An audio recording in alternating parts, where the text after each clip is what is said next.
34. Surah Saba. This is a Makki Surah revealed to the Prophet, peace be upon him, sometime in the early or middle Makkan period, about 7-8 years before the Hijrah. It has 54 verses in 6 sections.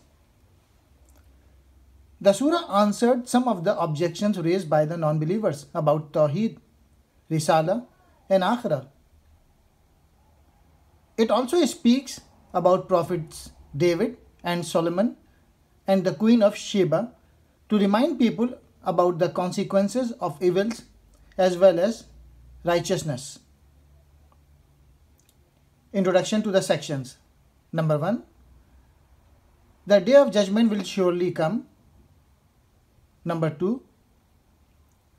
Allah's favors on Prophet David and Solomon.